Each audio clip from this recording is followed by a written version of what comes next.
الحمد لله نحمده ونستعينه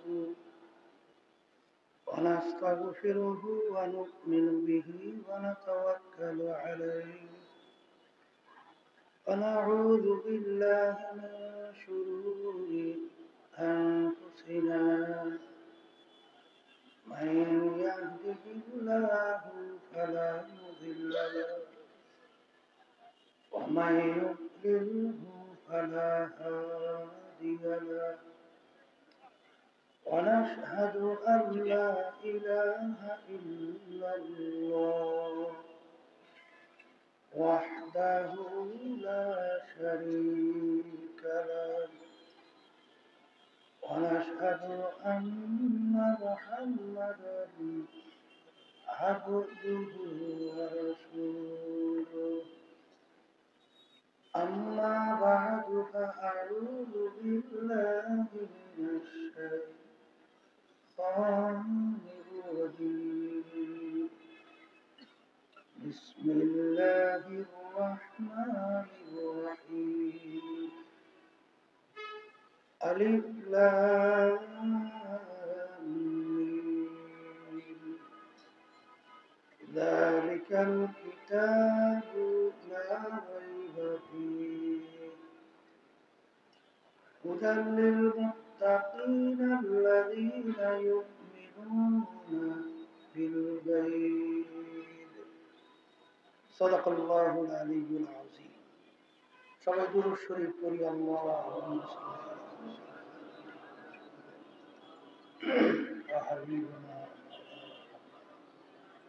সাল্লাল্লাহু আলাইহি ওয়া আলা আলিহি ওয়া আসহাবিহি ওয়া আল্লাহুম্মা সাল্লি আলা সাইয়্যিদিনা ওয়া হাবিবনা ওয়া মাওলানা মুহাম্মদ সাল্লাল্লাহু আলাইহি ওয়া আলা আলিহি ওয়া আসহাবিহি ওয়া اللهم صل على سيدنا ونبينا وشفيعنا وحبيبنا ومولانا محمد صلى الله عليه وعلى آله وأصحابه وبارك وسلم শুকরিয়া আদায় করতেছি মহান রব্বুল আলামিনের দরবারে। রব্বুল আলামিন ফিতনা ফাসাদের যুগে দুনিয়ার সমস্ত কাজ থেকে বিরত রেখে উলামায়ে কেরামদের মজলিস, জাকিরিন, শাকিরিন, সাদিকিন অনেক আল্লাহর খাস বান্দারা এই মজলিসের মধ্যে আছে, যাদের সঙ্গে জীবনের একটা সময় আল্লাহ রাব্বুল আলামিন আমাদেরকে কাটাবার সুযোগ করে দিয়েছে। শুকরিয়া কারণ বলি আলহামদুলিল্লাহ।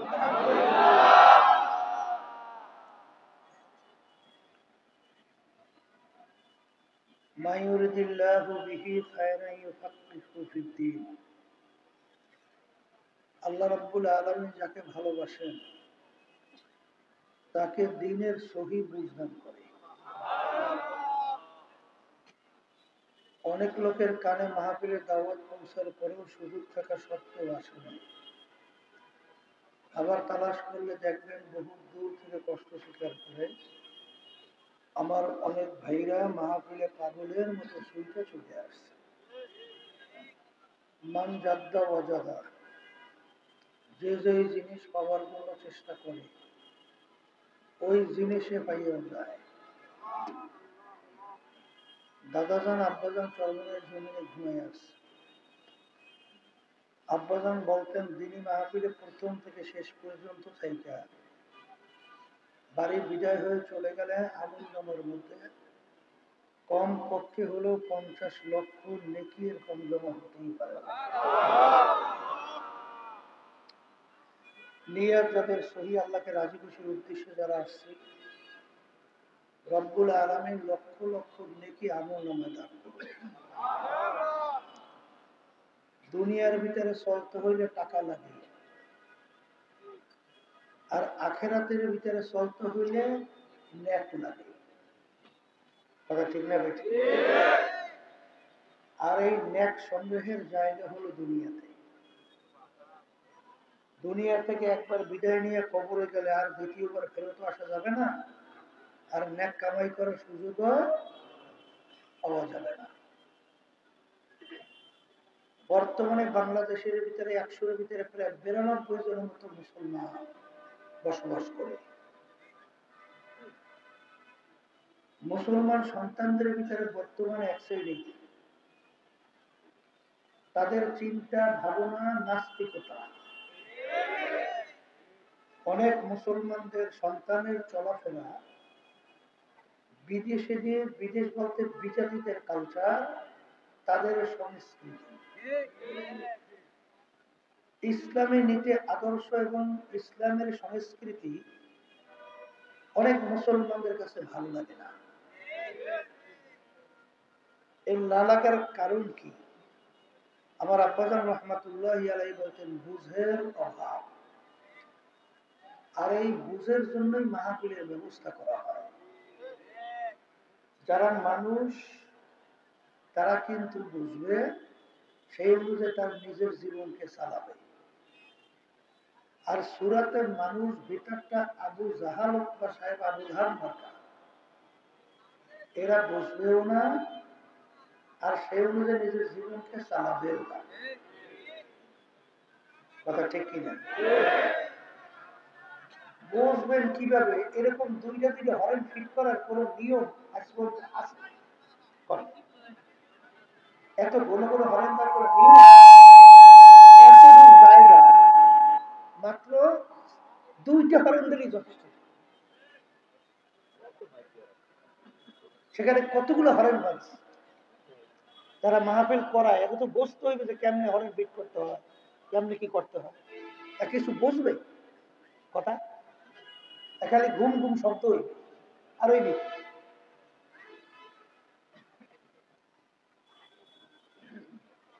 যেই কথা বলতে চাইছিলাম, আবু জাহাল বা সাহেব আবুল হাম্মার্কা এরা কিন্তু বোঝে নাই। আর বর্তমানে এক শ্রেণীর আমার বাজারনা পর্দালে মা বোনেরা আছে, এরাও ওই মার্কা, এরাও বোঝে না। কথা ঠিক কি? বুঝের জন্য আমি কুরআনুল কারীমের শুরুর আয়াত তেলাওয়াত করেছি। যারা মানুষ তারা চিন্তা করবে, দুনিয়ার ভিতরে সৃষ্টির পরে লক্ষ লক্ষ কিতাব বই পুস্তক, অনেক লেখক লেখার পরেও কোন লেখক তার লেখার ভিতরে, কোন কিতাবের ভিতরে, কোন বইয়ের ভিতরে কেউ চ্যালেঞ্জ করতে পারে নাই আমার লেখায় কোনো ভুল নাই, আমার কিতাবে কোনো ভুল নাই, আমার বইতে কোনো ভুল নাই। আজ পর্যন্ত আপনারা শুনছেন এরকম চ্যালেঞ্জ কেউ করতে পারছে? যারা মানুষ তারা চিন্তা করবে, দুনিয়ার ভিতরে একটাই কিতাব যার শুরুতে লেখা আছে যালিকাল কিতাব লা রাইবা ফীহ, এই যে কিতাব দেখো, এর ভিতরে ভুল সন্দেহ বলতে কিছু নাই। এখন মানুষ চিন্তা করবে ব্যাপারটা কি, কেমন কিতাব, যেই কিতাবের শুরুতে কোনো ভুল নাই, সন্দেহ নাই। তখন তারা ইতিহাস তালাশ করবে। ইতিহাস মানে পূর্বের কথা তালাশ করে দেখবে কোরআনুল কারীম নাযিল হয়েছিল যার উপরে, মুহাম্মদুর রাসূলুল্লাহ সাল্লাল্লাহু আলাইহি ওয়াসাল্লাম। তিনি মায়ের পেটে থাকা অবস্থায় তার আব্বাকে আল্লাহ দুনিয়া থেকে নিয়ে গেছে। দুনিয়াতে আসার পরে বছর 6 বয়স আল্লাহ তার আম্মাকেও নিয়ে গেছে। 6 বছরের বাচ্চা বাফারা মাহারা, দুনিয়ার কোন শিক্ষকের কাছে আল্লাহ রাসূল সাল্লাল্লাহু আলাইহি ওয়াসাল্লাম পড়ার কোন সুযোগ আল্লাহ দেয় নাই। এমনকি আল্লাহ রাসূল সাল্লাল্লাহু আলাইহি ওয়াসাল্লাম নিজের দস্তখত সাইনও করতে জানতেন না। এই জন্য আল্লাহ রাসূলকে বলা হয় উম্মি। প্রমাণ রাখতেন কিভাবে? প্রমাণ আঙ্গুলের ভিতরে আংটি মুবারক সিল মারত। এক ডক্টর বছর দুয়েক হবে চরমনাইতে আসছিলেন। আল্লাহ রসুল সাল্লাল্লাহু আলাইহি ওয়াসাল্লামের পক্ষ থেকে যে চিঠি লেখছিল তার ভিতরে যে আল্লাহ হাবিবের আংটি মুবারকের সিল মারা, ওই চিঠি সহ কাজ দিয়া বান্দাইয়া আমার জন্য হাতিয়ে এসে নিয়ে আসছে। তখন আমি দেখলাম আল্লাহ রসুল সাল্লাল্লাহু আলাইহি ওয়াসাল্লামের আংটি মুবারকের সিলটা কেমন ছিল। যারা মানুষ তারা চিন্তা করবে যে আল্লাহ রসুলের উপরে কোরআন কারীম নাযিল হলো, নিজের দস্তখত করতে জানতেন না, সাইনও করতে জানতেন না, বাপ মা হারা, সেই কিতাবের প্রথমেই শুরুতে ভূমিকা এলাকার কিতাব, এই কিতাবে কোনো ভুলও নাই। আরবের কাফেররা আরবি ভাষী ছিল না? কি ভাষী? কোরআন কারীম নাযিল হয়েছে কোন ভাষায়? আমরা কথা বলতেছি বাংলা, আপনার বুঝি না? বুঝি তো। তাহলে কোরআন কারীম নাযিল হলো আরবি ভাষায়, আরবের কাফেররা ছিল আরবি ভাষী। তারা তো কোরআন কারীম খুব ভালোভাবেই বুঝতো। তারা বহু চেষ্টার পরে কোনো ভুল বের করতে পারছিল? পারে নাই।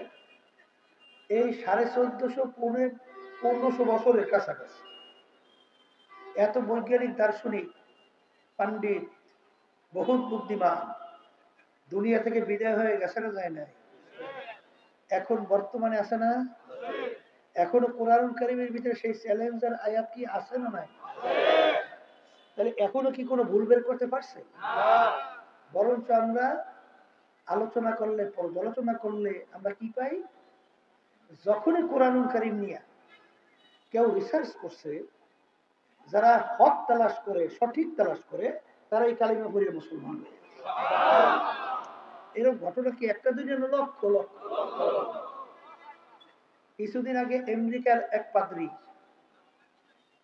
খ্রিস্টানদের ধর্ম যাজক, সে যখন কোরআন কারীম নিয়ে রিসার্চ করলো, কিছুদিন আগে তিনি নিজেই কালিমা পড়ে মুসলমান হয়ে গেছে। এরকম ভুরি ভুরি, হাজার হাজার, লক্ষ লক্ষ এরকম প্রমাণ আছে না নাই? এরপরে আমাদের বাংলাদেশের মধ্যে এখনো নাস্তিকের সংখ্যা কিন্তু কম নাই, অনেক নাস্তিক। কিন্তু টের পান না আমরা কিছুটা পাই। কথা বোঝেন নাই? কয়েকদিন আগে বিএনপির এক ওই যে এমপি প্রার্থী মহিলা, 2 দিন আগে না, এই তুলি নাকি ফুলি, এই তুলি বক্তব্য দিয়েছে কোরআন কারীমের বিরুদ্ধে। তাই কোরআন কারীমের বিরুদ্ধে বক্তব্য দিলে পরিমাণ থাকে? ওদের কিন্তু পরিচয় দেয় মুসলমান, কিন্তু কোরআন কারীমের একটা আয়াত অস্বীকার করলে, একটা অক্ষর অস্বীকার করলে ঈমান থাকবে? নাম তো দেশে মুসলমান, কাজ সব নাস্তিক। কথা ঠিক কিনা? তাহলে বর্তমানে বাংলাদেশের ভিতরে এই দলের অভাব নাই। আমরা মুসলমান যারা আলহামদুলিল্লাহ কোরআন কারীমের ঈমান আনছি, আল্লাহর উপর ঈমান আনছি, আল্লাহ রাসূল সাল্লাল্লাহু আলাইহি ওয়াসাল্লামের ঈমান আনছি। কথা ঠিক কিনা? মনে করছেন আমরা কিছু বুঝি না? বুঝা শুই নাই, কিন্তু ফজরের সময় মুয়াজ্জিন, শীত প্রচন্ড, ল্যাপ কম্বল মুড়ে দিয়ে ঘুমায়, ওই সময় যদি মুয়াজ্জিন আল্লাহর পক্ষ থেকে দাওয়াত দেয়, আসসালাতু খায়রুম মিনান নাওম, ঘুম হইতে নামাজ ভালো, তখন ওই ঠান্ডার ভিতরে ল্যাপ কম্বল ফালাইয়া অনেক সময় ঠান্ডা পানিতে উজু কইরা কি পাগলের মতো মসজিদে দৌড়েই না। কথা বলে না? প্রচন্ড গরম, আল্লাহর হুকুম রোজা ফরজ, কুতিবা আলাইকুমুস সিয়াম কামা কুতিবা আলাল লাযিনা মিন ক্বাবলিকুম লাআল্লাকুম তাত্তাকুন। আয়াতের মধ্যে রোজা কি হইছে? ফরজ।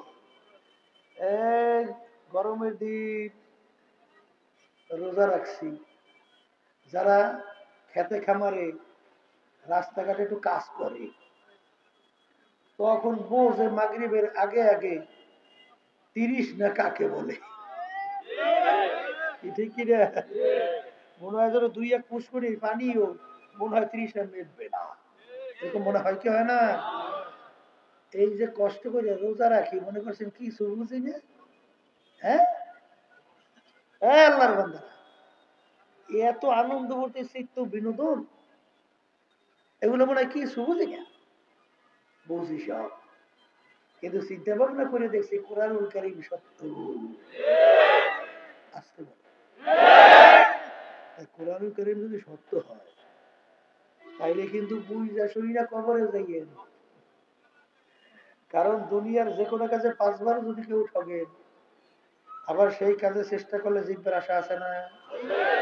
কিন্তু একবার যদি কেউ মই দিয়ে কবরে যাইয়া ঠকে, আর দ্বিতীয়বার জিতবার আশা আছে? আর কোনদিন দুনিয়াতে ফেরত আসা যায়? যদি নাই যায়, আমি আমার বাজানদেরকে বলবো, বুঝা শুনে কবরে যাওয়ার জন্যই বুঝের জন্য মাহফিল, কিসের জন্য মাহফিল? তাহলে কোরআনুল কারীম কি মুখ খুলে বলেন সত্য? সত্য যদি হয়, এখন ওই সত্য কোরআনুল কারীমের ভিতরে আল্লাহ রাব্বুল আলামিন বলতেছেন, ওমা খালাকাতুল জিন্না ওয়াল ইনসা ইল্লা লিয়াবুদুন। আল্লাহ রাব্বুল আলামিন 18,000 কম বেশি মাখলুকাত সৃষ্টি করছেন না? শোনেন না উলামা কেরাম বয়ান করে, শুনেন? এর ভিতরে 2টা মাখলুকাত আল্লাহ সৃষ্টি করছেন কেন? আল্লাহ কারণ বলতেছে, মানুষ এবং জিন। বলেন, এই 2টা মাখলুকাত আমি সৃষ্টি করলাম কেন? আল্লাহ বলতেছেন আমার ইবাদতের জন্য। সবাই জোরে বলি সুবহানাল্লাহ। বলেন, আমাদেরকে আল্লাহ সৃষ্টি করেছেন কেন? এইটা এইটা একেবারে দিলের ভিতরে বসা। আল্লাহ আমাদেরকে সৃষ্টি করছেন কেন? কার ইবাদত? আল্লাহ। এখন ইবাদত একটা আরবি শব্দ। ইবাদত শব্দের অর্থ কি? আরবি। আরবি উর্দুতে বলে গোলামি, আর বাংলা অর্থ হলো মালিকের হুকুম অনুযায়ী চলা। মুখস্থ করেন, মালিকের হুকুম অনুযায়ী চলার নামই হলো ইবাদত। আর রব্বুল আলামিন আমাদেরকে সৃষ্টি করছেন মালিকের হুকুম অনুযায়ী চলার জন্য। কথা ঠিক আছে? এখন অনেকে বলতে পারেন, হুজুর তাহলে অন্যান্য মাখলুকাত গুলো আল্লাহ কেন সৃষ্টি করলেন? ওই সত্য কোরআনুল কারীমের ভিতরে আল্লাহ বলতেছেন, ওয়াখুলিকা লাকুম মা ফিল আরদি জামিআ। আমি অন্যান্য মাখলুকাত গুলো সৃষ্টি করলাম তোমাদের জন্য। অন্যান্য মাখলুকাত আল্লাহ সৃষ্টি করেছেন কাদের জন্য? এখনই বুঝবেন। এই আমরা সূর্য দেখি না, সূর্য, সূর্যকে আমাদের মানুষের দরকার আছে না নাই? আচ্ছা, সূর্য যদি না থাকে মানুষ বাঁচবে? কোন ফসলাদি হবে? তাহলে সূর্য আমাদের দরকার আছে না নাই? তাহলে সূর্য আমরা সৃষ্টি করেছেন কাদের জন্য? আচ্ছা, এখন বলেন তো, একটা মানুষ যদি দুনিয়ায় না থাকে, সূর্যের কি হয়? কিছু হবে? তাইলে বোঝা গেল সূর্য আমাদের দরকার, কিন্তু আমাদেরকে সূর্যের দরকার নেই। তাহলে সূর্য আল্লাহ বানাইছে কাদের জন্য? কি বাস্তবতা না অবাস্তবতা? এই আল্লাহর বান্দারা, গরু আছে না? গরু কি, গরু আমাদের মানুষের লাগে কি লাগে না? এই গাভী লাগে দুধ খাইতে, আবার বাচ্চা হবে, বংশ বিস্তার করবে, আবার হাল চাষ করতে লাগে, অন্যান্য কাজে লাগে, আবার জবাই দিয়ে আলহামদুলিল্লাহ গোস্ত পাক করে খাওয়ানোর কাজে লাগে, চামড়া দিয়ে আবার বিভিন্ন মালাস ভাত বানানো লাগে। তাহলে গরু আমাদের প্রয়োজন। কিন্তু একটা মানুষ যদি দুনিয়া না থাকে, গরুর কি হয়? তাহলে গরু আল্লাহ বানাইছে। গাছ আমাদের দরকার আছে, তাহলে ফার্নিচার বানাইছে কি দিয়ে? একটা মানুষ দুনিয়া না থাকলে গাছের কি হয়? কিছু হবে? তাহলে গাছ কাদের জন্য? মাছ, যত তালাশ করবেন সব আমাদের প্রয়োজন, কিন্তু আমাদেরকে তাদের প্রয়োজন নেই। কথা বুঝছে? এখন আল্লাহ আমাদেরকে বানাইছে কিসের জন্য? আল্লাহ ইবাদত। আসে এখন ইবাদত বলছে মালিকের হুকুম অনুযায়ী চলা।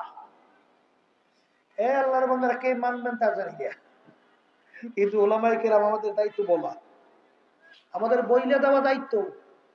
কে মানবেন কে মানবেন না জোর কইরে মানাবার দায়িত্ব আমাদের নেই।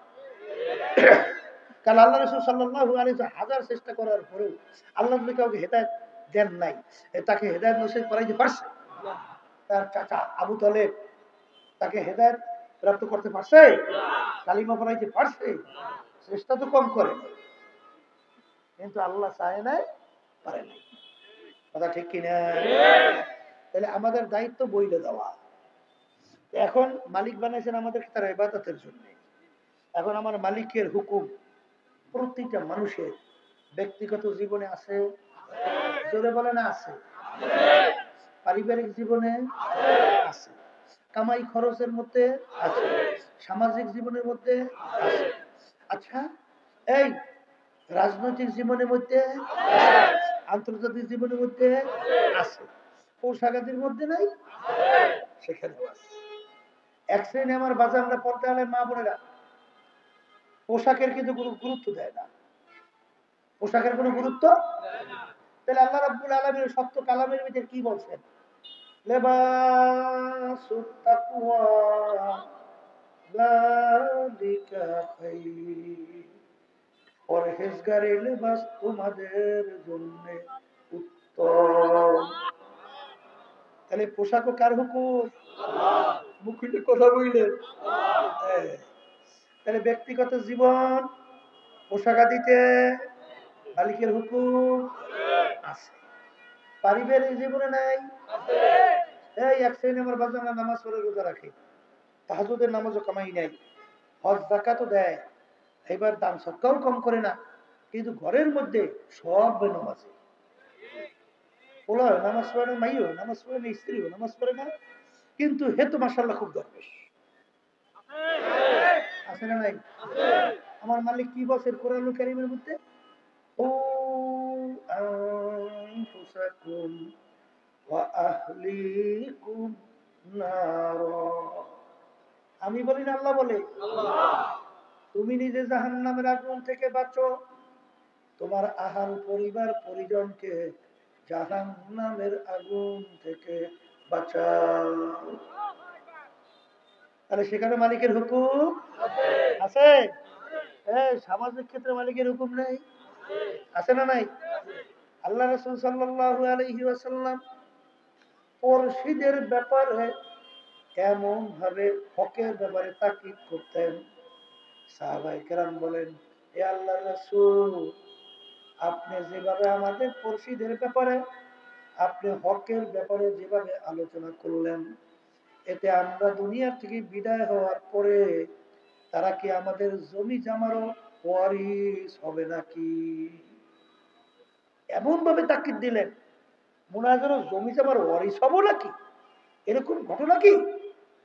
এক শ্রেণী আমার বাজার না, আল্লাহ অর্থ সম্পদ ভালো দেশে, আলহামদুলিল্লাহ, ভালো না খারাপ? কিন্তু তার পাশের পড়শি, আরে টাকার অভাবে ঠিকমতো চিকিৎসা করতে পারে না, ঠিক মতো খাইতেও পারে না, অর্ধাহারে অনাহারে রাত্র দিন যাপন করে, ঠিক মতো পোশাকাদি পড়তে পারে না। তুমি ভালো করে যাই না রাখো, তোমার পাশের পড়শি যদি আল্লাহ তোমাকে আর্থিক সচ্ছলতা দেওয়ার পরেও তাদের কোনো খবরাদি অসচ্ছল হওয়ার কারণে না নেও, তুমি পেট বইরা খানা খাও না, তুমি জাহান্নামের আগুন পেটে ঢুকাও। কথা ঠিক কিনা? সেখানে তাদের খবরাদির ব্যাপারে আল্লাহর হুকুম আছে না নাই? এই ব্যবসা বাণিজ্যের ব্যাপারে নাই? আমার আল্লাহ কি বলেন কোরআনুল কারীমের ভিতরে? আহাল্লাল্লাহুল বাইআ ওয়া হাররামার রিবা। আমার মালিক বলেন তোমাদের জন্য আমি ব্যবসাকে হালাল ঘোষণা করলাম, আর সুদ তোমাদের জন্য আমি হারাম ঘোষণা করলাম। বলেন ব্যবসা হালাল? মুখ খুলে বলেন সুদ সুদ। আরে অনেক নামাজি হুজুর দাঁড়িয়ে আছে, টুপি আছে, একই তো হুজুর কয়, কথা কয় না, লম্বা জামাও আছে, ওদিকে সুদের সঙ্গে ব্যবসায় জড়াই আছে। আমি বহু তালাশ করে দেখছি কোন সুদী ও আরামে নাই। আপনাদের চোখে আরামে আছে কিনা আমার জানা নাই। হারামে আরাম নাই, হারামে আরাম, ও মনে ঠিক মতো শান্তিতে ঘুমাইতেও পারে না এই সুদীরা, কথা ঠিক কিনা? সুদ আল্লাহ হারাম করছেন আর ব্যবসা হালাল। অনেকে আবার মনে করে এক মনে হয় মুড়ি বুঝছে, সে আসি আমাকে বলতেছে হুজুর এখন আর দুনিয়ার বিভিন্ন এই ব্যবসা বাণিজ্য কাজকর্ম হুজুর এখন আর ভালো লাগে না, এখন এগুলো আর ভালো লাগে না। কি ভালো লাগে? বলে হুজুর এখন সব সময় এই আখিরাতের ব্যাপারে পড়িয়ে থাকতে চাই, মানে সারাদিন ইবাদতের ভিতরে থাকতে চাই। আমি বলে সর্বনাশ যাওয়ার পরে এইটা শিখছেন, সর্বনাশ যাওয়ার পরে এইটা শিখছেন, হ্যাঁ এইটা পাইছেন কোথায়? হে আল্লাহর বান্দা, তুমি দোকানদারি করো, সেখানেও কিন্তু ইবাদত। তুমি বিভিন্ন ব্যবসা বাণিজ্য করো, সেটাও কিন্তু ইবাদত। আল্লাহ রাসূল সাল্লাল্লাহু আলাইহি ওয়াসাল্লাম বলেন নাই যে যে সঠিক ব্যবসায়ী হবে তার হাসর হবে সিদ্দিকদের সঙ্গে, নবীদের সঙ্গে। হাসর কাদের সঙ্গে? আবার বলেন না, অনেক বড় বড় আল্লাহর ওলিরা বড় বড় ব্যবসায়ী ছিল না? আসতে বলি, ওসমান গনি রাদিয়াল্লাহু তাআলার নাম শুনছেন? হ্যাঁ, ওসমান গনি রাদিয়াল্লাহু তাআলা আনহু নামই হয়েছে ওসমান গনি, ধনী ওসমান। অর্থ কি? ধনী ওসমান। এত বড় ব্যবসায়ী ছিল, আপনি এখনো মদিনা শরীফ গেলে দেখবেন ওসমান রাদিয়াল্লাহু তাআলা আনহুর বড় বড় মাজরা এখনো পড়ে আছে। আমি যাইয়ে সেখানে বলে ওসমান রাদিয়াল্লাহু তাআলা মাজরা, বড় বাগান, বহুত সম্পদ এখনো পড়ে আছে। এত বড় ব্যবসায়ী আল্লাহ রাসূল সাল্লাল্লাহু আলাইহি ওয়াসাল্লাম তার দুই মেয়েকে তার সঙ্গে বিবাহ দিয়েছেন। এই জন্য তাকে বলা হয় জিন্নুরাইন, দুই নূরের অধিকারী। আল্লাহ রাসূল সাল্লাল্লাহু আলাইহি ওয়াসাল্লাম বলেন, বেহেশতের মধ্যে সবাই একজন সঙ্গী থাকবে, সাথী থাকবে, দোস্ত থাকবে, রফিকি ফিল জান্নাতি উসমান। সবাই বলি সুবহানাল্লাহ। বেহেশতের ভিতরে আমার দোস্ত হবে ওসমান গনি রাদিয়াল্লাহু তাআলা। তাহলে বোঝা গেল এত বড় ধনী, এত বড় ব্যবসায়ী, সে আল্লাহর কাছে কত প্রিয়, ঠিক কিনা? বরফির আব্দুল কাদের জিলানী রাহমাতুল্লাহি আলাইহি খুব বড় মাপের ব্যবসায়ী ছিল না? হ্যাঁ, গালেবে গুমন এক আলেম হযরতের দরবারে গেল, যাইয়ে তাকে হযরতের দরবারের ভিতরে শান শওকত, দালান কোঠা, অভাব নাই। এইটা দেখার পরে সে মনে মনে বলে, এত সম্পদের মালিক এ আল্লাহ ওয়ালা হয় কিভাবে?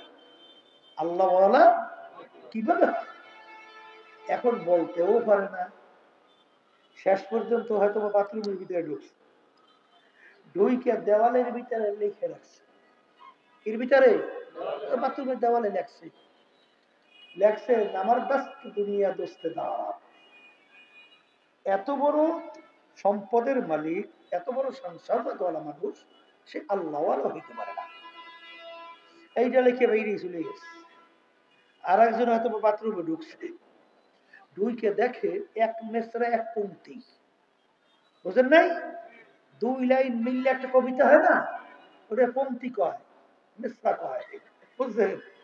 তাই সেখানে এখন সে সামনে লেখে, আগার দারাত বরায়ে দোস্তে দারাত।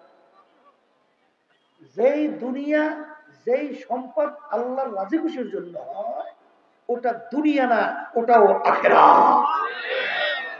ওটাও কি? বরফির আব্দুল কাদের জিলানী রাহমাতুল্লাহি আলাইহি হাদিস পড়াইতেছেন ছাত্রদেরকে। হঠাৎ একজন এসে বলতেছে, হুজুর আপনার জাহাজ মাল সহ সমুদ্রে ডুবে গেছে। এই যে শোনার পরে হুজুর বলে ইন্না লিল্লাহি ওয়া ইন্না ইলাইহি রাজিউন। এইটা বললে হুজুর চক্ষু বন্ধ করিয়া মাথার একটু নিচু করিয়া, মাথার এরকম কিছুক্ষণ নিচু না এরকম নিচু করিয়া রাখছে। কতক্ষণ পরে উঠছে, উঠে বলে বাবা পড়ো, বাবা পড়ো। ছাত্ররা বলতেছে হযরত ব্যাপার তো কিছু বুঝলাম না। আপনি যখন শুনলেন জাহাজ মাল সহ ডুবতেছে, শোনার পরে আপনি বলেন ইন্না লিল্লাহি ওয়া ইন্না ইলাইহি রাজিউন। এরপরে চক্ষু বন্ধ করে মাথার নিচু করিয়া কিছুক্ষণ থাকে আবার উঠে বলো পড়ো, ব্যাপার। তখন তিনি বলতেছেন আমি যখন শুনলাম আমার জাহাজ মাল সহ ডুবে গেছে, সুন্নাত হিসাবে আমি ইন্না লিল্লাহি ওয়া ইন্না ইলাইহি রাজিউন পড়ছি।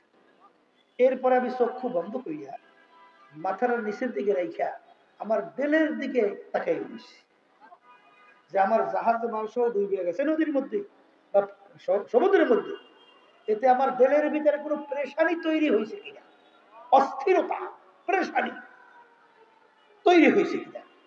আল্লাহর রহমতে অনেক সময় আমি দিলের দিকে তাকানোর পরে দেখি আল্লাহর রহমতে আমার দিলে কোনো অস্থিরতা পয়দা হয় না। এই জন্য বাজানদেরকে বলবো, একজন রাস্তার ফকির ভিখারি সে ভিক্ষা কইরেও দুনিয়াদার হতে পারে, আর একজন রাজ সিংহাসনে বৈশা বাদশা হইয়াও আল্লাহ ওয়ালা হইতে পারে। কথা বোঝেন নাই? বুঝছেন কিছু? এর কারণ কি জানেন? শোনেন, এ আল্লাহর বান্দারা, আল্লাহ রাব্বুল আলামিন বান্দাবাদী শুধু বাহ্যিক আমলের দিকে তাকায় না, দিলের দিকেও তাকায়। ইন্নাল্লাহা লা ইয়ানজুরু ইলা সুওয়ারিকুম ওয়া আমালিকুম ওয়ালাকিন ইয়ানজুরু ইলা নিয়াতিকুম ওয়া কুলুবিকুম আও কামা ক্বালা আলাইহিস সালাতু ওয়াস সালাম। আল্লাহ রাসূল সাল্লাল্লাহু আলাইহি ওয়াসাল্লাম বলেন, আল্লাহ রাব্বুল আলামিন শুধু বান্দাবান্দির বাহ্যিক আমল মানে কাজ, শুধু বাহ্যিক আমলের দিকেই তাকাই থাকেন না, আল্লাহ রাব্বুল আলামিন বান্দাবান্দির দিলের দিকেও তাকাইয়া থাকেন। কোন দিকে? হ্যাঁ, তাহলে দুনিয়াদার এবং আল্লাহ ওয়ালা এইটা কিন্তু সম্পর্ক কলবের সঙ্গে দিলের সঙ্গে। কি সঙ্গে? আবার জোরে বলেন, আবার জোরে বলেন। কি সঙ্গে সম্পর্ক? দিলের সঙ্গে সম্পর্ক। এই জন্য তো আল্লাহ ওলিরা দোয়া করতেন, কথা বুঝেন নাই? हर तमन्ना दिल से रुखसात हो गई, हर तमन्ना दिल से रुखसात हो गई, अब तो आजा अब तो खिलवत आ गई। হে আমার দয়ার মালিক, তুমি একটু আমার কলমের দিকে তাকাইয়া দেখো, আমার কলমটা এখন সমস্ত দুনিয়া সমস্ত মহব্বত থেকে খালি করে ফেলছি, গায়রুল্লাহকে সব ফালাইয়া দিছি। এখন দয়া মায়া করে তুমি একটু আমার কলবের মধ্যে আসো, এখন একটু রহমতের নজরে আমার দিকে তাকাও। ঠিক তাইলে বোঝা গেল এটা সম্পূর্ণ সম্পর্ক কার সঙ্গে? দিলের সঙ্গে, দিলের সঙ্গে। বলে তা কেমন? এক আল্লাহর বান্দা এই প্রতিদিন এশার নামাজ, কি নামাজ? তাকবীরে তাহরিমা তাকবীরে উলা সহকারে প্রথম কাতারে প্রায় ইমামের পিছুই ধরেন পাস, প্রতিদিন নিয়ম অনুযায়ী তাকবীরে উলা যায় না, এশার নামাজ জামাত সহকারে ফরজ আদায় করে। একদিন আল্লাহর বান্দা আইসা তার তাকবীরে উলা ছুটে গেছে। কি করছে? এখন নামাজের পরে এমন ভাবে কান্না শুরু করছে, মুসল্লিরা সব পরেশান হয়ে গেছে। আরে আফসোস, কত বড় আল্লাহর ওলি! আহা, প্রতিদিনে তো সে তাকবীরে উলা সহকারে নামাজ পড়ে, আজকে হয়তো বা যে কোনো একটা ব্যতিক্রম কারণে হয়তো তাকবীরুল্লাহ ছুটে গেছে, কিন্তু বলতেছে ভাই আপনি তো প্রতিদিনই তাকবীর উলা সহকারেই এশার নামাজ আদায় করেন, আজকে হয়তো বা যে কোনো কারণে ছুটছে, আপনি যে আফসোস করছেন তাতে আল্লাহ আপনার নেক বাড়াইয়ে দিচ্ছে, ভাই আপনি একটু থামেন, এখন কাঁদেন না। এখন সেই লোকটা বলতেছে ভাই আমি তো তাকবীরে উলা শুইতে গেছে নামাজে, এই আফসোসে কান্দি না। কথা আপনি কান্দেন কেন? বলে আমি সারাদিন দোকানদারি করি। কি করি? কথা বলে না। দোকানদারি করি, তাই সারাদিন দোকানদারি করার পরে আমি যখন এসে তাকবীরে উলা সহকারে 4 রাকাত ফরজ নামাজ আদায় করি, ওই তাকবীরে উলা থেকে শুরু করিয়া ফরজ নামাজ 4 রাকাত শেষ হওয়ার পরে সালাম ফিরাইলেই আমার সারাদিনের হিসাব, এই যে সারাদিন দোকানদারি করছি ওইটা সব মিলানো হয়ে যায়। তাকবীরে উলা সহকারে নামাজ পড়ে কি মিলে? কথা বলে না। কি মিলে?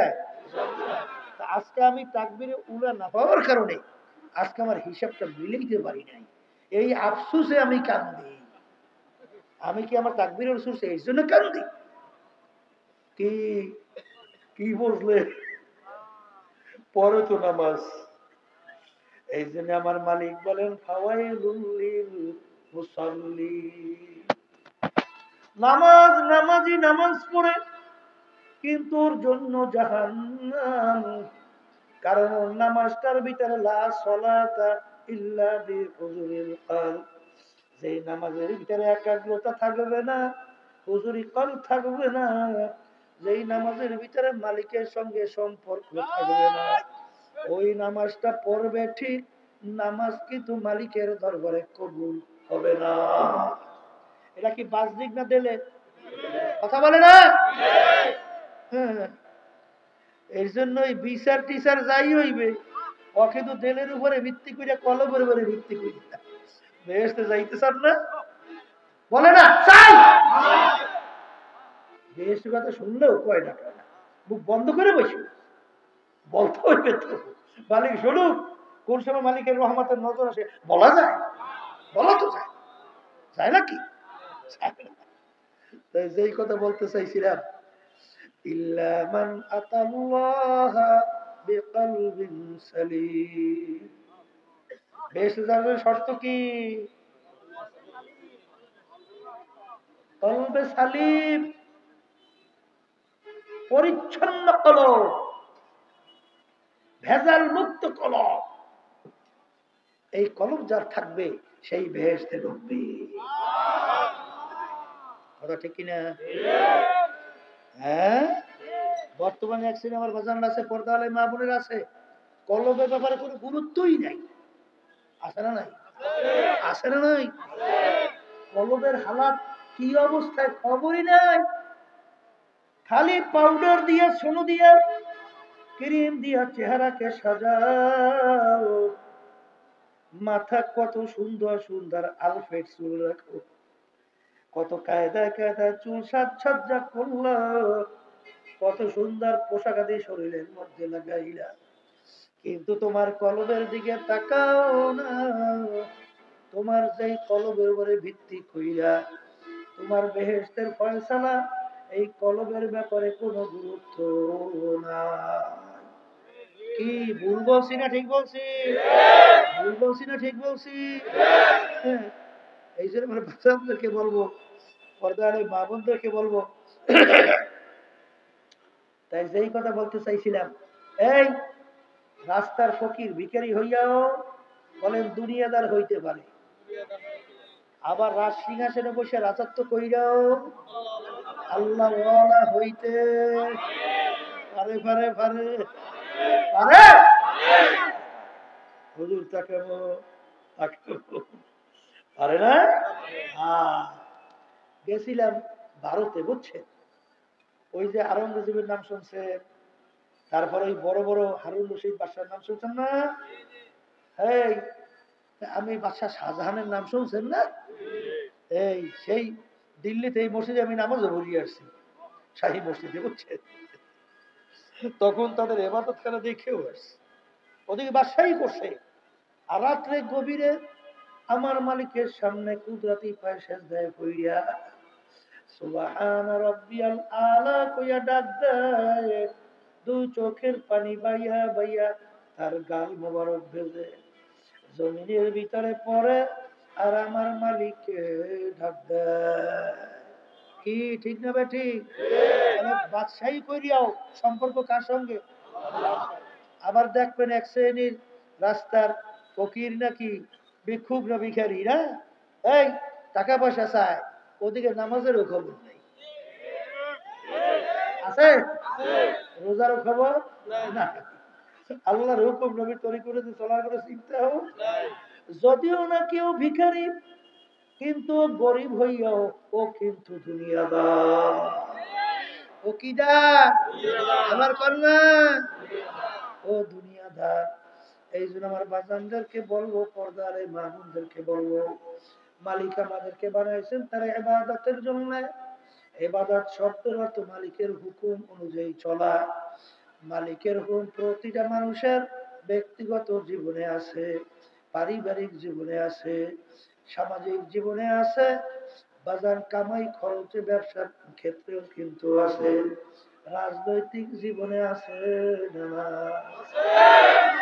এইটা বললেই এক শ্রেণী আমার বাজাররা ক্ষিপ্ত হয়ে যায়, এই হুজুরের রাজনীতি করে কেন? ওরে আল্লাহর বান্দারা, রাজনীতি করি না, ইবাদত করি, আল্লাহর হুকুম পালন করি। কার হুকুম? আবার বলেন না, কার হুকুম? আমার আল্লাহ কোরআনুল কারীমের ভিতরে বলেন, ওমান লাম ইয়াহকুম বিমা আনজালাল্লাহ ফাউলাইকা হুমুল কাফিরুন ফাউলাইকা হুমুজ জালিমুন ফাউলাইকা হুমুল ফাসিকুন। যারা আমার নীতি আদর্শ অনুযায়ী রাষ্ট্র পরিচালনা করে না, ওরা কাফের, ওরা জালেম, ওরা ফাসিক। বর্তমানে এক শ্রেণী বেরিয়েছে, হুজুর হইছে দরবেশ, ওরে সর্বনাশ, আমি রাজনীতি করি না। আচ্ছা, এই থামে, আপনি রাজনীতি করেন না ভালো।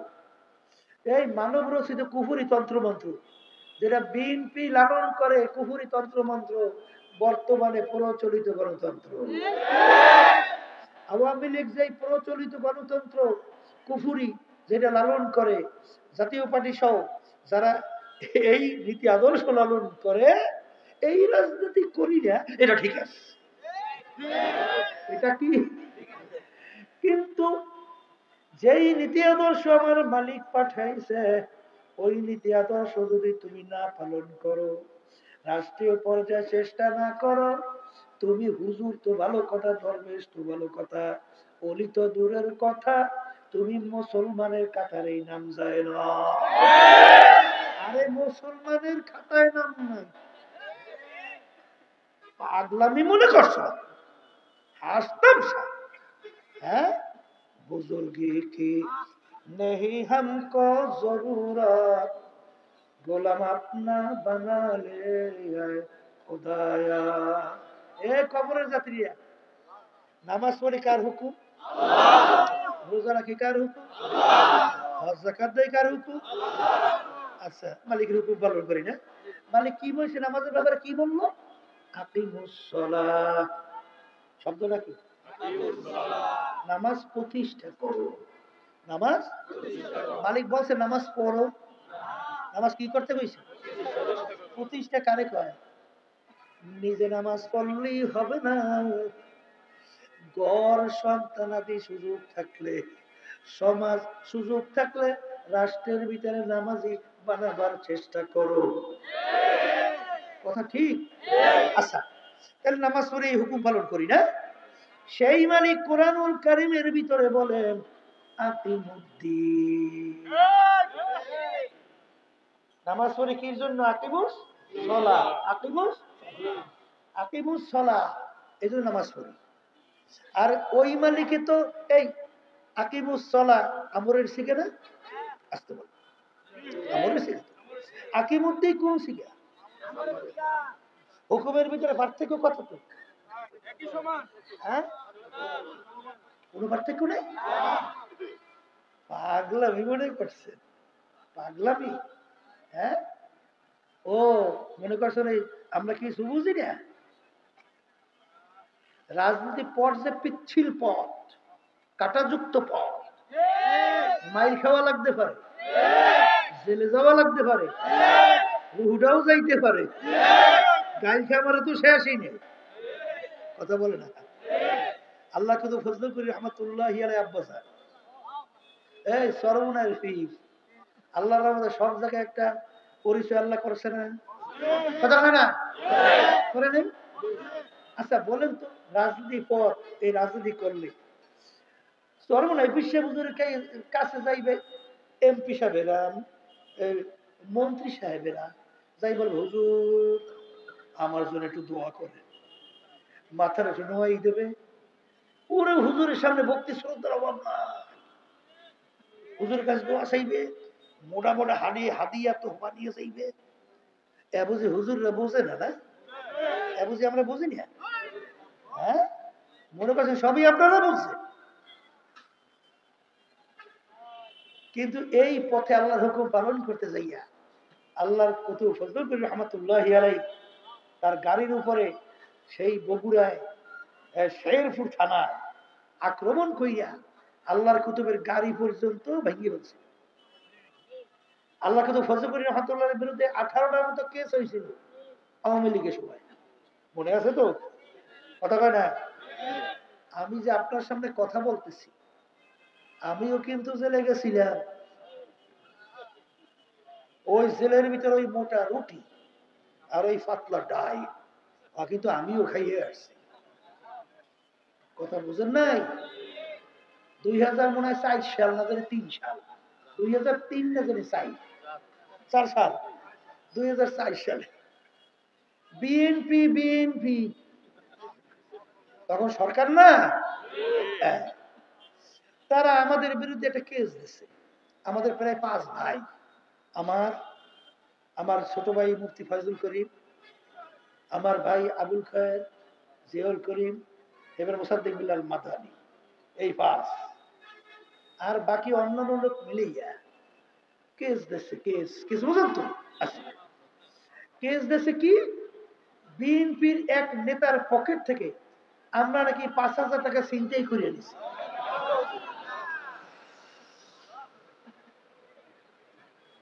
কয় টাকা? 5,000 টাকা ছিনতাই করে আমরা নিছি বিএনপির এক নেতার পকেট থেকে। আচ্ছা, তাই যেখানে ঘটনা দেখাইছে বিশ্বের সেরার বাজার, অনেকে ছিলেন তো, তখন আমি আসলাম বাড়িতে, আমার চোখে অসুখ হচ্ছে, ঠিক মতো চোখ দিয়ে চাইতেও কষ্ট হয়। তাই কেস দেওয়ার পরে বরিশাল আদালত, ম্যাজিস্ট্রেট কোর্ট এই গ্রাউন্ডের উপরে আমাদেরকে 5 বছর সাজা দিয়ে দিচ্ছে। 5 বছর ওই কেসেই আমি জেলে গেছি। কথা বলছে? আমার ছোট ভাই ফয়জুল করে গেছে, আবুল খায়ের হয়ে গেছে, আবুল খায়ের অন্য কেসে গেছে মনে হয়। এই দেখে আমরা দুই ভাই গেছিলাম মনে পড়ে। আচ্ছা, তাইলে সেখানে আমরা এখন কি করব বলেন তো? করলাম হাইকোর্ট। তা হাইকোর্টের মধ্যে আমাদেরকে জামিন না জানি কি দিল, পুরো সরল। ওরা তখন ক্ষমতায়, কয়েকদিনের ব্যবধানে ওই হাইকোর্টের রায় ভাঙ্গিয়া সুপ্রিম কোর্টের সিঙ্গেল বেঞ্চে আবার 5 বছর সাজা বহল। এখন আমাদের কোর্ট কোনটা? সুপ্রিম কোর্ট ফুল বেঞ্চ, আর তো কোর্ট নাই। কথা ঠিক না বেটি? দেখেন কায়দাটা কি, ওই যে সুপ্রিম কোর্ট সিঙ্গেল বেঞ্চে যে বিচারক আমাদের 5 বছর সাজা বহল রাখছে, কয়েকদিনের ব্যবধানে ওই বিচারক প্রধান বিচারপতি হয়ে গেছে। এখন আমরা যদি আপিল করি তাহলে কর্তব্য তার কাছে, আর সে তো রায় একটা দিয়েই আসছে 5 বছর সাজা বহল। তা ভাগ্য ভালো, তা ওখানে তো 5 জন বিচারক, ফুল বেঞ্চে কিন্তু 5 জন বিচারক থাকে, প্রধান বিচারপতি আর দুই দুই দুই দুই 5। এখন আল্লাহর রহমতে যখন আমাদের কেসের শুনানি হলো, সেখানে আল্লাহর রহমতে সুপ্রিম কোর্ট ফুল বেঞ্চ থেকে আমরা খালাস পেয়েছি। এখন আপনাদের কাছে প্রশ্ন করি, আমাদের মতো একটা ছেলে 5 বছর যদি জেলে থাকতে হয়, তখন আমাদের অস্তিত্ব থাকে কি? এই আচরণ যদি আমাদের সঙ্গে করে, তাহলে অন্য অন্য মানুষের সঙ্গে কি করছে? গেছিলাম কিছুদিন আগে 5ই আগস্টের পরে 2024 খাগড়াছড়ি বুঝছেন? খাগড়াছড়ি যাওয়ার পরে আমাদের এক লোক প্রায় 6 মাস, এর কম বেশি কিছুদিন হইতে পারে, জেল খাইতে বেরোচ্ছে। তা আমাকে বলতেছে, হুজুর আমি জেল খাইতে বেরোচ্ছি। কি হয়েছিল? ওই যে 2024 5ই আগস্টের পরে কেস বাণিজ্য। বলে কেস বাণিজ্য কি? বলে হুজুর একটা নথির ভিতরে প্রায় 1100-র মতো আসামি বানাইছে। কত? এখন কেস বাণিজ্য বোঝেন নাই? ওই আসামির যে নাম, ওই নাম ধরিয়ে ধরিয়ে টাকা নেয়, নাম কাটে, টাকা নেয়, নাম কাটে, নাম রাখছে কি? কেস বাণিজ্য। আচ্ছা, তা আমার কাছে 40,000 টাকা চাইছিল। কয় হাজার? 40,000 টাকা আমার কাছে ছিল না বলে সবের মনে নাই, মানে দেয় নাই টাকা। এই দেয় নাই অপরাধে 6 মাস জেল খাইতে তারপর বেরোইছে। বলে হুজুর এখন যে আপনার সঙ্গে কথা বলতেছি, এখন ওই নথির ভিতরে প্রায় 250-র মতো আসামি এখনো আছে। এই দেশ কি মানুষের দেশ? এই দেশে মানুষ বসবাস করতে পারে? এই দেশে বসবাস করতেছে শুয়ার, কুত্তা, পশু, কোন মানুষ বসবাস করতে পারে এই দেশের মধ্যে? হ্যাঁ, যেই কথা বলতে চাইছিলাম, বসেন, যেই কথা বলতে চাইছিলাম, আপনারা দেখছেন আফসোস যে এই দেশের ভিতরে মানুষ বসবাস করার কোনো উপযোগী সমাজ নাই, নাই। তাহলে আজকে ক্ষমতায় থাকার জন্য আওয়ামী লীগের সময় তাণ্ডবটা কি করলো? প্রায় 2000-এর মতো, 1400-র মতো জাতিসংঘ সহ হিসেব আসছে, কিন্তু প্রায় 2000-এর মতো উদীয়মান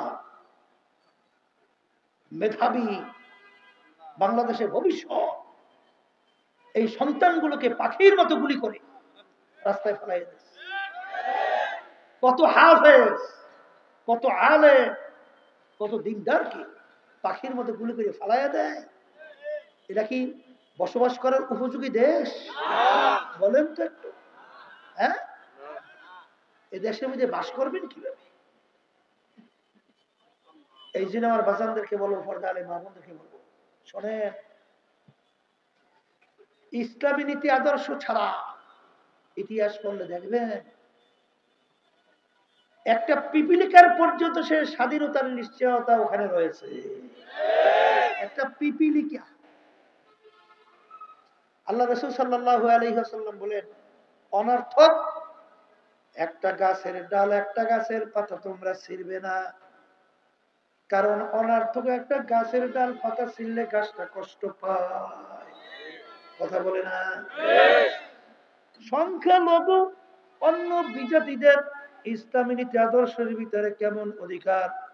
আল্লাহ রাসূল সাল্লাল্লাহু আলাইহি ওয়াসাল্লাম বলেন, বিজাতিরা তোমাদের কাছে কিভাবে থাকবে? তোমাদের জান মাল ইজ্জতের যত গুরুত্ব তোমাদের কাছে, এইভাবে বিজাতিদের জান মাল ইজ্জতের গুরুত্ব হুবহু এইভাবে। কথা বলে না? কথা বলে। ইসলামী নীতি আদর্শ এমন এক মহান নীতি আদর্শ যেটা মানুষকে মানুষ বানায়। ওমর রাদিয়াল্লাহু তাআলা আনহু অর্ধেক দুনিয়ার রাজত্ব করলেন, বাংলাদেশের মতো প্রায় 200 দেশের রাজা। কয় দেশ? 200। এই দুই একটাই বাংলাদেশ না, এরকম প্রায় 200 দেশের মতো রাজা। আমিরুল মুমিনিন ওমর ফারুক রাদিয়াল্লাহু তাআলা আনহু রওনা করলেন জেরুজালেম যাবে। জেরুজালেম। আমির উটের পিঠে বসা, উটের রশি গোলাম টানতেছে। এই আমির বলতেছে, গোলাম যে রশি টানে রোদের মধ্যে, ও তো মানুষ, আর আমি যে উঠে ছায়ার ভিতরে বসে রয়েছি, আমিও তো মানুষ। কে বলে? কে বলে? আমির বলে। ও রোদ্রে বইরোর চামড়া কালো হবে, আর আমি এরকম সামনের ভিতরে আরামে থাকবো, হয় না। ডাক দিয়ে আমির বলে, গোলাম তুমি এখন উটের পিঠে ওঠো, আমি উটের রশি টানবো। আল্লাহু আকবার। চিন্তা করা যায়? চিন্তা করা যায়? চিন্তা করা যায়? আমির উটের রশি টানবে আর গোলাম উটের পিঠে বসবে, চিন্তা করা যায়? এখন গোলাম কি উঠতে চায়? গোলাম, আমি তোমাকে হুকুম করছি, তোমার উটের পিঠে উঠতে হবে। এখন গোলাম উটের পিঠে বসা, আমির উটের রশি টানতেছে। পালাক ক্রমে কতক্ষণ আমির রশি টানে, কতক্ষণ গোলাম রশি টানে। আমির কতক্ষণ উটের পিঠে, আর গোলাম কতক্ষণ উটের পিঠে। আল্লাহর কুদরত। যখন জেরুজালেম পৌঁছলো, তখন রশি টানার পালা পড়লো আমিরুল মুমিনিনের। আল্লাহু আকবার। আল্লাহর বান্দারা বোঝেন কিছু? মুসলমান তো হইছে। কুত্তার নীতি তোমার কাছে ভালো লাগে? যেটা কোনো মানুষের নীতি না, হুয়ার নীতি। যেই নীতি আজকে আমেরিকা ফিলিস্তিনে আমার ভাইদেরকে, আমার মা বোনদেরকে, আমার ছোট মায়ের কোলে দুধ পানকারী বাচ্চাটাকে কিভাবে ওরা সহযোগিতার মাধ্যমে ওই বদমাইশ শুয়োরের চেয়েও খারাপ এই ইসরায়েলের মাধ্যমে কিভাবে মাইরা সব ম্যানেজ করে আছে। এখনো মানুষের নীতি আদর্শ, এখনো মানুষের নীতি আদর্শ আসতে বল, মানুষের নীতি আদর্শ। এক কুত্তরে দেখছে আর এক কুত্তরে সহ্য করতে পারে না, এখানে আইসো কেউ কেউ কেউ কেউ কেউ কেউ করিয়া যাইয়ে ধরে কামড়াই আছে না। এও কুত্তর নীতি। আর একটারে যে কামড়াই ধরিয়ে হেঁটে রেছে, কথা ঠিক কিনা? হায় আফসুস, বুঝলাম না, চিনলাম না, মুসলমান হইও সেই পথে চলতে পারলাম।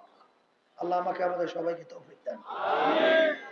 এখন জেরুজালেম তো নতুন জায়গা, আমির কি তো চেনে না। লোকজন অভ্যর্থনা জানাবার জন্য উটের পিঠে আহলান সাহলান মারহাবা মারহাবা, আমিরুল মুমিনিন, নারায়ে তাকবীর, আল্লাহু আকবার। আমিরকে যখন উটের পিঠের থেকে নামাতে গেল, গোলাম উটের পিঠে গেছে ডাক দিয়া বলে, আমি আমির না, আমির উটের রশি টানতেছে। আল্লাহু আকবার। ওয়াজ তো আর নতুন ভাবে লাগে নাই, সব কালিমাবিরা সারকে সার লাগছে লাগ, সব মুসলমান। এর নাম হলো ইসলাম। আলী রাদিয়াল্লাহু তাআলার নাম শোনেন নাই? এক যুদ্ধের মধ্যে এই শত্রুকে পরাস্ত করিয়া নিচে ফেলাইছে। এই আলী রাদিয়াল্লাহু তাআলার বুকের উপর বসে তরবারি বাড়ি করে জবাই করবে। কি করবে? এর ভিতরে ওই কাফের আলী রাদিয়াল্লাহু তাআলার মুখ মুবারকের ভিতরে থুক মারছে। কি মারছে? থুক মারার সঙ্গে সঙ্গে আলী রাদিয়াল্লাহু তাআলা ওই দুশমনকে ছাইড়া তিনি দাঁড়াই গেছে। দুশমন আশ্চর্য হয়ে গেছে, কি ব্যাপার, এরকম কাবুতে ফেলাইয়া আমাকে জবাই না করিয়া সে হঠাৎ আমাকে ছাইড়া দিয়ে দাঁড়াই গেল কেন? জিজ্ঞাসা করে ব্যাপার কি? এখন তো আমি স্বাভাবিক, এখন তো আপনাকেও আমি আক্রমণ করতে পারি, আপনি আমাকে এরকম ছাড়িয়ে দাঁড়াই গেলেন কেন? তখন আলী রাদিয়াল্লাহু তাআলা বলেন, তোমাকে যে আমি কতল করতেছিলাম, আমার নিজের কোনো শত্রুতা নাই, তুমি আমার আল্লাহর শত্রু, তুমি আল্লাহর রাসূলের শত্রু, তুমি মুসলমানদের শত্রু, তুমি ইসলামের শত্রু, তুমি অমুক তমুক তমুকের শত্রু। এই জন্য আল্লাহর হুকুম পালন, আল্লাহর হাবিবের হুকুম পালন করার জন্য তোমাকে দমন করতে আসছিলাম। কার হুকুম? তুমি যখন আমার মুখের ভিতরে থুক মারছ, তখন আমার শরীরের ভিতরে রাগ এসে গেছে, গোসা, জেদ, ভয়ানক। এখন আমি চিন্তা করি যে এই ভয়ানক জেদ অবস্থায়, আমার রাগ অবস্থায় যদি ওকে আমি জবাই করি, এই জবাইটা তো আল্লাহর রাজি খুশির জন্য নাও হইতে পারে। এই জন্য তোমাকে আমি ছাইড়া দিচ্ছি। তখন ওই শত্রু বলতেছে, ইসলাম এই নীতি আদর্শ শিখায়? বলে হ্যাঁ, ইসলাম এই নীতি আদর্শ শিখায়। বলে যদি এই নীতি আদর্শ শিখায়, আর দেরি নাই, কালিমা পড়া মুসলমান বানায়া যায়। আমার আব্বাজান রহমতুল্লাহি আলাইহি চরমনের জমিনে ঘুমায় আছে। আব্বাজান বলতেন, আফসোস, ইসলাম কি জিনিস এই যে আল্লাহর বান্দা বান্দীদেরকে বুঝাতেও পারলাম না, দেখাতেও পারলাম না। এই আফসোস দিয়ে আল্লাহর কাছে চরমনের জমিনে ঘুমাই গেছে। কথা বলে না? এই আল্লাহর বান্দারা কিছু বুঝেন না? হ্যাঁ, কিছু বুঝেন না যে 1987 সাল ইসলামী আন্দোলন বাংলাদেশ প্রতিষ্ঠিত হয়েছে না? আজকে প্রায় 38 না 37 বছর। হ্যাঁ, ওই তো 38 বছর। আমাদের দলীয় মার্কায় একজন এমপিও কি সংসদে গেছে? হ্যাঁ, একজনও যায় নাই না। তাহলে কি আমাদের সুযোগ ছিল না? বুঝি ছিল। আর এই 2024 আওয়ামী লীগ আমার সঙ্গে কি কথা বলছে তো আমি জানি। কথা বুঝলেন? এমনকি বিরোধী দল পর্যন্ত বানাইতেও চিন্তা করছিল। এরপরে অনেক কিছু অনেক কিছু, কিন্তু সেই পথে হাঁটছি। বিএনপি কি চায় না? এখনো চায় না? কথা বলে না। কি চায় তা তো আমার কানে আছে, আপনার কানে তো নাই। কথা বুঝে? এমপি মন্ত্রী তো কন্ট্রোল ব্যাপার। কথা বুঝেন নাই? আর আমাদের অফিস চালাইতে ভাড়া দিয়ে কষ্ট হয়, কথার কথা, খরচ চালাইতে। আর টাকার বস্তা কত লাগবে, এত গাড়ি চক্ষু বন্ধ, ওলা স্টেজ বড়া। কথা বুঝেন না? বুঝেন না? বুঝি আমরা বুঝি না, না বুঝি না। কিন্তু ওই পথে ওই রাস্তায় কেন হাঁটি নাই? আমার মালিকের হুকুম পালন করার জন্য। আমার মালিক বলেন, ওয়াতাআওয়ানু আলাল বিররি ওয়াত তাকওয়া ওয়া লা তাআওয়ানু আলাল ইসমি ওয়াল উদওয়ান। তোমরা ভালো কাজের সহযোগিতায় থাকো, খারাপ কাজের বিরোধিতায় থাকো। যারা চাঁদাবাজি করে, যারা মানুষকে খুন করে, গুম করে, যারা মিথ্যা কথা বলে, জুলুম করে, যারা আমাদের দেশের টাকা বিদেশে পাচার করে, বেগম পাড়া তৈরি করে, আরে যারা বিভিন্ন দোষে দোষী, ওরা ক্ষমতায় যাওয়ার জন্য আমরা সহযোগী হব, আমাদেরকে সিঁড়ি হিসাবে ব্যবহার করবে, আর আমাদেরকে পাড়াইয়া পাড়াইয়া ক্ষমতায় যাবে। এই সহযোগী ইসলামী আন্দোলন বাংলাদেশ আল্লাহর ফজলে হইতে যায় না। মনে করছেন সব আপনারা বলছে, আমরা কিছু বুঝি না?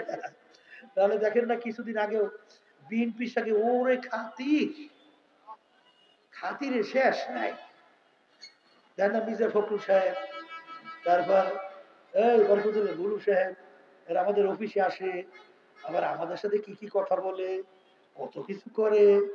এই খাতিরে শেষ আছে? এখন খাতির তো দূরের কথা, ঢাকার রাজপথে স্লোগান দেয় না, এই মিথ্যা বলে নেশা খায়, ঈশ্বর সর্বনাশ। এই স্লোগান শোনেন নাই? শুনছেন আপনারা? শুনছেন না? এবার বিএনপির এক নেতা বক্তব্য দিয়েছে না, বিশ্বাস করবো নাকি যেখানে বাবা সাইজ করবা। এই বক্তব্য শুনছেন না শোনেন নাই? কয়েকদিন আগে খাতিরে শেষ, এখন মারতেও দ্বিধা করে না, চিন্তা করে না। আর গালাগালি তো শেষই নেই, আবার বন্ড বলে। ওরে কায়দা। কারণ তাদের থেকে বন্ডের ব্যাখ্যা শুনতে হইবে, বুঝছে, যে বন্ড কাকে বলে একটু ব্যাখ্যা দাও, আমরা তো ব্যাখ্যা বুঝি টুঝি না, একটু ব্যাখ্যা দিও, ঠিক কিনা? তাহলে এখন তো আদর তো দূরের কথা, খাতির তো দূরের কথা, সুযোগ পেলে এখন মারতে চায়, আর স্লোগান তো যা মনে করে তা দেয়, দেয় না, দেয় না, দেয় তো। এর কারণ কি? শোনেন বাজার, শোনেন, الساكت عن الحق فهو شيطان أخرس। আল্লাহ রাসূল সাল্লাল্লাহু আলাইহি ওয়াসাল্লাম বলেন, হক সঠিক জানার পরে তুমি যদি চুপ থাকো, তুমি একজন গুঙ্গা শয়তান। তুমি কি শয়তান? অনেকে আমাদের যাইতে বাইরেও থাকতে পারে, আল্লাহ মাফ করুক। এই যদি তার কোনো বিভিন্ন একটা হাদিয়া তোহফা দেয়, একটু তাকে খুব আদর যত্ন করে, তখন ও যা করে ও সব মাফ। এইবার ওর পক্ষে স্টেজে উঠিয়া এমন ভাবে বক্তব্য দেওয়া শুরু করে, মনে হয় যেন এখন মাত্র আসমান থেকে আল্লাহর ওলি নাযিল হইছে। কথা ঠিক না ঠিক? ওদিকে আল্লাহ রাসূল বলে, ফাসিকদের যখন প্রশংসা করা হয়, আল্লাহ রাব্বুল আলামিনের আরশ থরথর করে কাঁপতে থাকে। আল্লাহু আকবার।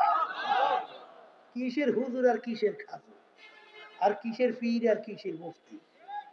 হ্যাঁ, কবরে কোনো ওই পীরের কোনো পরিচয় আছে? হ্যাঁ, কোনো মুফতির পরিচয় আছে? নমক সাইকুল হাদিসের পরিচয় আছে? না অমুক বড় মেয়ের কোনো পরিচয় আছে? হ্যাঁ, পাগলামি মনে করছেন নাকি? আমার আব্বাজান রহমতুল্লাহি আলাইহি বলতেন, যারা চরমনাইতে আসছেন, এই যতক্ষণ পর্যন্ত আমি কোরআন এবং হাদিস অনুযায়ী আপনাদেরকে পথ দেখাবো, ততক্ষণ আমাদের কথা মানবেন। যখনই কোরআন হাদিসের বাহিরে পথ দেখাবো, আমাদের থেকে আপনাদের শরীরে ভাইগা যাওয়া অজীব। এই কথা সর্বনে কোনো বোঝাইদের মনে আছে কারো? হ্যাঁ, হায় হায় হায়। অনেকে বিড়াবার জন্য চেষ্টা করে, আর আল্লাহর কুতুব সর্বনে দিয়ে ভাগাবার জন্য চেষ্টা করছে। আমার আব্বাজান বলতেন, বাজান যারা চরমনাইতে আসেন, আপনার কবরে আপনি যাবেন, আমার কবরে আমি যাব। আপনার কবরের প্রশ্নের উত্তর আপনি দিবেন, আমার কবরের প্রশ্নের উত্তর আমি দেব।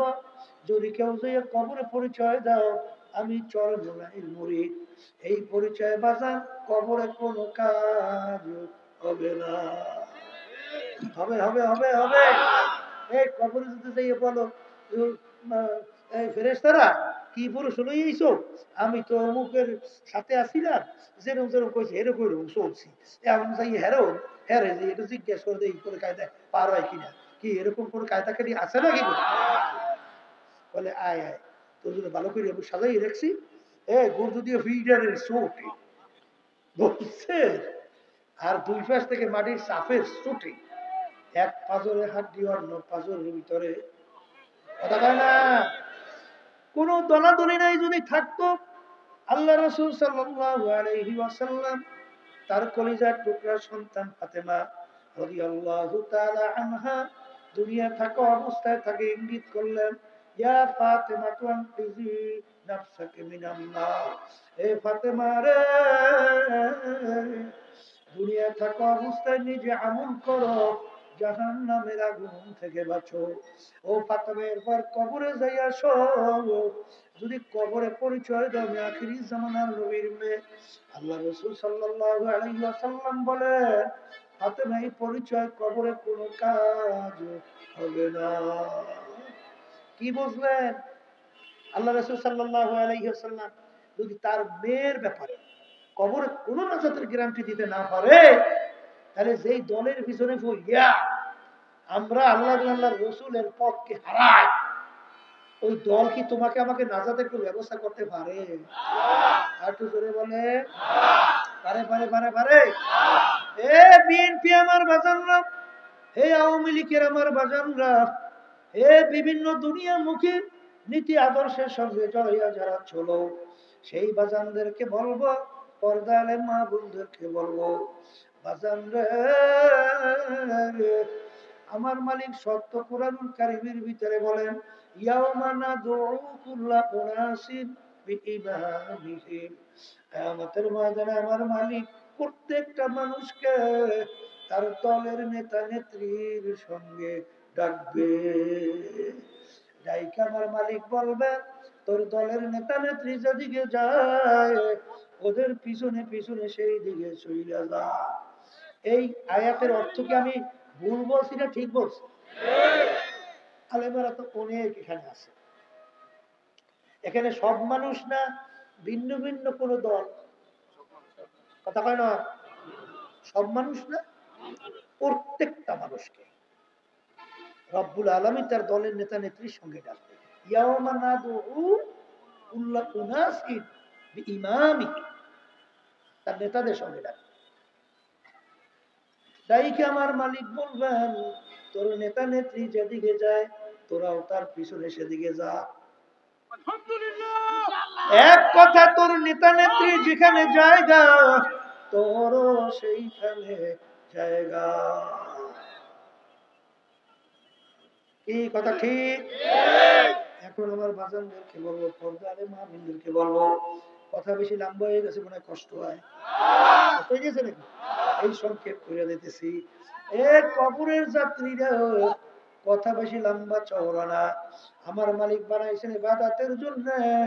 ইবাদত শব্দের অর্থ মালিকের হুকুম অনুযায়ী চলা। ব্যক্তিগত জীবন থেকে শুরু করে আন্তর্জাতিক জীবন পর্যন্ত মালিকের হুকুম অনুযায়ী যারা চলবেন নাজাত পাইয়া স্থায়ী শান্তি বেহেশতের ভিতরে যাবেন। আর যারা ঠিক মতো মালিকের হুকুম অনুযায়ী চলতে পারবেন না, আমার মালিক আল্লাহ কেমন জানি বলছেন, গরু বানাইছি তোদের জন্য, দুধ খাও, গরু পালো, বাচ্চা হবে, গরু বংশ বিস্তার লাভ করবে। গরু যখন বাচ্চাও দেয় না, দুধও দেয় না, আমি তোর বিচার চাইয়া দেখি, ছুরি ধার করছো গরি সইয়া, জবাই কইরা চামড়া কইরা গোস্ত পাক কইরা নিজ আত্মীয় স্বজন লিয়া খাইলি। খা বন্দা বান্দে, আমি তোর জন্যই বানাইলাম। আরে এক কাজে লাগে না, অন্য কাজে লাগিয়ে দিলি। আরে আমি আল্লাহু আকবার, আম গাছ লাগাইলি আম খাওয়ার জন্য, আম দেয় না গাছে, কাঠটি তক্তা তৈরি করলি, বাকি অংশ লাকড়ি তৈরি করে আগুন জ্বালাইয়া ভাত তরকারি পাক কইরা খাইলি। খা বান্দা বান্দি, কাজে লাগা, তোর জন্যই বানাইলাম। তোদেরকে আমি বানাইছিলাম আমার ইবাদতের জন্য। ফজরের সময় আমার পক্ষ থেকে তোদেরকে ডাকলো, তুই নাকটাই না ঘুমাও, আমাকে আমার ইবাদতে তোকে নামাজে পাই নাই। জোহরে রাখছি পাই নাই, আসরে রাখছি পাই নাই, মাগরিবে রাখছি পাই নাই, এশায় রাখছি পাই নাই। রমজানের রোজা রাখার জন্য বলছি রাখো নাই, হজ যাকাত ফরজ হইলে আদায় করতে বলছি করো নাই। পর্দা আমার হুকুম ফরজ, পর্দা মানো নাই, সুন্নাত তরিকা চলো নাই, হারাম হালাল তমিজ করে খাও নাই। আরে তোরে বানাইছিলাম আমার ইবাদতের জন্য, এখন তোকে আমি ইবাদতে যখন পাই নাই, তোর বিচার তুই কর। এখন তোকে অন্য কোন মানুষ জবাই কইরা খাবে, তাও তো আমি জায়েজ রাখি নাই। এখন তোকে আমি কোন কাজে লাগাবো? আমার একটা কাজ আছে, ওই কাজে লাগাবার জন্য তোকে ব্যবহার করব। ওয়াকুদুহান নাসু ওয়াল হিজারা উইদ্দাত লিল কাফিরিন। আপনি আমাকে, আমাদের সবাইকে আপনি মাফ করে দিন। ওয়াকুদুহান নাসু ওয়াল হিজারা উইদ্দাত লিল কাফিরিন। আমার মালিক বলে, আমার জাহান্নামের আগুন জ্বালাবো মানুষ এবং পাথর দ্বারা। আল্লাহ আপনি আমাকে, আমাদের সবাইকে মাফ করে দিয়ে। আখারে যেই মামলার তদবির নাই, ওই মামলারও কিন্তু খালাস নাই। হে কবরের যাত্রীরা, জাহান্নামের আগুন কেমন তেজের হবে? আল্লাহ রাসূল সাল্লাল্লাহু আলাইহি ওয়াসাল্লাম বলেন, জাহান্নামের আগুন দুনিয়ার আগুনের চেয়ে 70 গুণ তেজের আগুন। ওই জাহান্নামের আগুন সম্পর্কে আমার মালিক বলেন, নারুল্লাহিল মুকাদাতুল্লাতী তাত্তালিউ আলাল আফিদা, এমন তেজের জাহান্নামের আগুন হবে, শরীরের যে কোনো জায়গায় লাগার সঙ্গে সঙ্গে ওই আগুন যাইয়া কলিজা পর্যন্ত পুইসা যাবে। আল্লাহ আপনি আমাকে আমাদের সবাইকে মাফ কইরা দিয়ে, কুল্লামা নাদিজাত জুলুদুহুম বাদদালনাহুম জুলুদান গায়রাহা। জাহান্নামের আগুনে জ্বলতে জ্বলতে তাদের শরীরের থেকে চামড়াটা পৃথক হইয়া জমিনের ভিতরে ধারাস করিয়া পইরা মরণ তালাশ করিয়া পাওয়া যাবে না। আবার নতুন চামড়া গজাবে, আবার পড়তে পড়তে আবার চামড়া পইরা যাবে। আপনি আমাকে আমাদের সবাইকে মাফ কইরা দিয়ে, যেই মামলার তদবির নাই ওই মামলারও কিন্তু খালাস নাই। হে বড় লোক আমার বাবারা, হে ধনী আমার বাবারা, হে বড় শিক্ষিত আমার বাবারা, হে বড় বংশের বাবারা, হে পর্দার আড়ালের মা বোনেরা, কোন দুনিয়ার পিছনে পড়লা যেই দুনিয়া দেখতে না দেখতে শেষ হইয়া গেল। সবকিছু ফালাইয়া তিনটা কাপড় দিয়া প্যাঁচ দেবে, মাথার ভিতরে মাজার ভিতরে পায়ের ভিতরে বাম দেবে। এখন তাকাইয়া দেখো সব দুনিয়ার তার সম্পদ তার জায়গায় পড়ে রয়েছে, আর তোমাকে নিয়ে বাজারের পাশে মাটির নিচে রাইখা, কোথায় তোমার বিল্ডিং, কোথায় তোমার টাকার গরম, কোথায় তোমার দলের গরম, কোথায় তোমার নেতা নেত্রীর গরম, সব শেষ। আখিরাতের পুঁজি নেক আমল বাড়াও, ইমানকে মজবুত করো। আরে ইবাদত কাকে বলে? মালিকের গোলাম হও, মালিকের বান্দি হও, তারপর কবরে রওনা দাও। আল্লাহুম্মা আমিন। এ ঘরের মেয়ে লোকেরা হাত উঠাও, গুনার কথা মনে করো, দুই চোখের পানি ফালাও, মালিকের দরবারে কান্দ আর নফসা।